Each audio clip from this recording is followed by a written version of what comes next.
Hi, everyone, and welcome to another lesson in the Best Divorce Basics series. Today's lesson is all about getting your act together. The objective for what we're going over today is learning how to make yourself capable of having the best divorce possible. So, what do you need to do to be capable of having the best divorce? You need to have a clear vision of what you want. And you need to be physically, emotionally, and practically prepared to develop and implement a best divorce strategy with your lawyer. There's going to be plenty of time to learn about divorce strategy and to go through the mechanics of your divorce. But the first step here to having the best divorce possible is getting your own act together.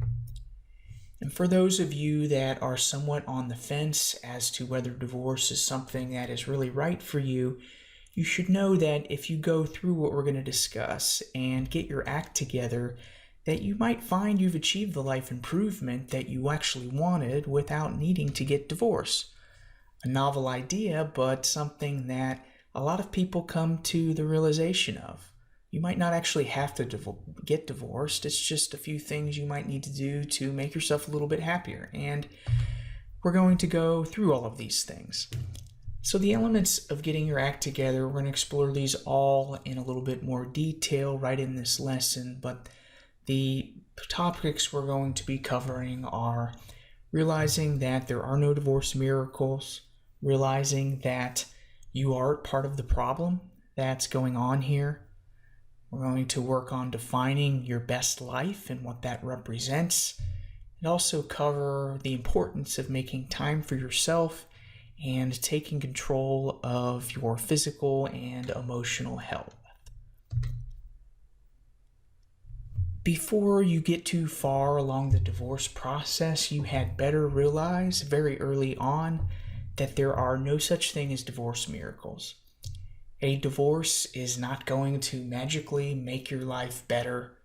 All the divorce is a piece of paper signed by a judge that legally dissolves your marriage. The only way your divorce is going to make your life better is if the divorce is part of your overall plan for life improvement. And you need to realize this and realize this early on. Another important concept to understand is the concept of what I call you did it to yourself. And what I mean by that is this. You need to realize that you and your decisions are partly to blame for your failed marriage and your unhappy life. And what this all means is that through the power of you and your decisions, which got you to listening to this course right now, you also have the power and ability to change your life to the life that you desire and deserve to be living.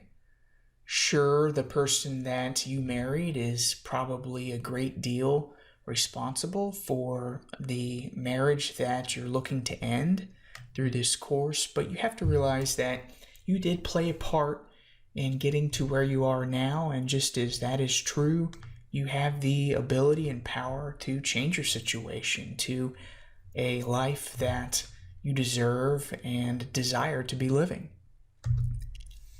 That brings us to our next point, and that is defining what I call your best life.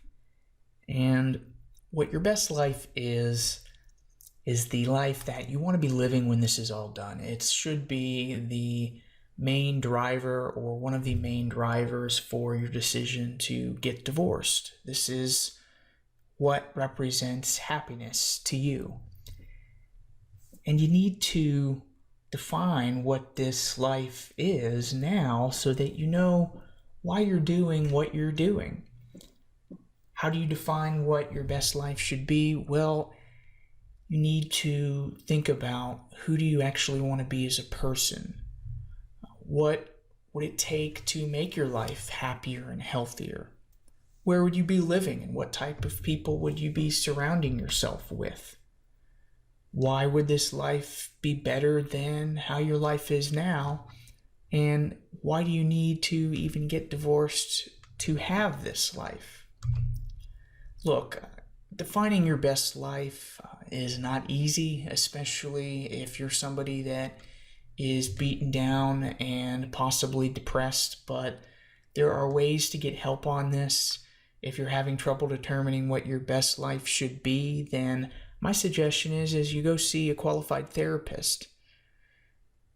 It might be the case that you're depressed and need some professional help, or it could be the case that you're already living your best life and divorce is not the answer to your current problems. It might just be a little bit of tweaking some other things in your life and not necessarily a need to get divorced from your spouse. One of the other components to taking and getting your act together is learning how to make time for yourself. And this is something that is much easier said than done, especially for a lot of my clients who are busy running their own business or their own professional practice. If you're a lawyer, a doctor, or the CEO of your business, it's hard to make time for yourself because everybody is always demanding your time. But if you want to have the best divorce possible, you're going to need to take and be able to create several hours a week to where you can focus on your divorce and divorce planning. And this will allow you also after the divorce to focus on yourself and making your life better, doing some of the things that you've always wanted to do. You have to make time for yourself now. If you're having issues doing this, you should read the book Getting Things Done by David Allen and the book 168 Hours by Laura Vanderkam.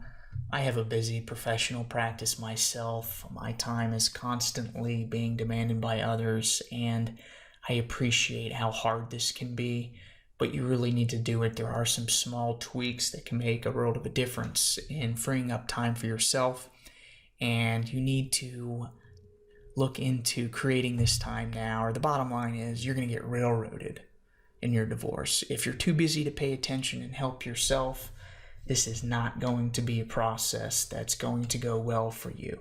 Sure, you can pay competent attorneys and accountants to help you through the process, but if you don't have the time to have your head in the game, it's not going to end well. Likewise, you need to take care of your health.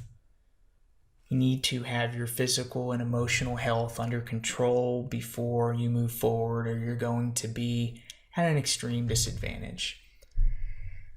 You don't need to be able to run a marathon, or you don't need to be meditating daily, practicing mindfulness, all of these ideas that probably are good things to be doing, but you don't have to get to that level. My point is you need to avoid starting your divorce right before you have a major medical issue or at a point to where you are down in the dumps and depressed. You need to try to get your physical and emotional health in check before you go any further, or you're going to be at a disadvantage. And having the best divorce possible is eliminating potential disadvantages, and that's a lot to do with you and getting your act together. And that's why I emphasize before you go any further, you need to get your act together first. Having the best divorce requires upfront work, but that work allows you to build the solid personal foundation needed for navigating a difficult and life-altering event with vision and purpose. You need to take the time to get your act together before you go any further, or you're not going to have the ability to develop and adhere to the strategies needed to have your best divorce possible. And another thing here, if you really get your act together, you might find that you don't need a divorce. It might be the case that you just needed a little bit more time for yourself, or you wanted to get a little bit more healthy or a little bit less depressed, to have a different outlook on life. You might find that by getting your act together and going through some of the things we've been talking about, the motivation to get a divorce goes away because you're already living the life that you want to be living. But if you have got your act together and understand that having the best life that you want to be living requires divorcing your spouse, then by getting your act together, you will be able to have the vision and purpose needed to get through all of this in the best manner possible. My advice to you all, one of the most important things that you can do is take the time to get your act together before you go any further. You're not going to have the ability to adhere to a strategy needed to have the best divorce possible. So get your act together and you're going to be in a lot better shape to move forward and do this the right way. As always, this course and what we're going over is not a substitute for a competent divorce lawyer. Make sure that you speak to an attorney in your area that knows what they're doing before you act upon anything that we're really talking about here. And also, your taking of this course, listening to this lesson does not create an attorney-client relationship between yourself and my law firm. That's it for today. Look forward to speaking to you all about the next lesson, learning the basics of the law. Until then, have a great day.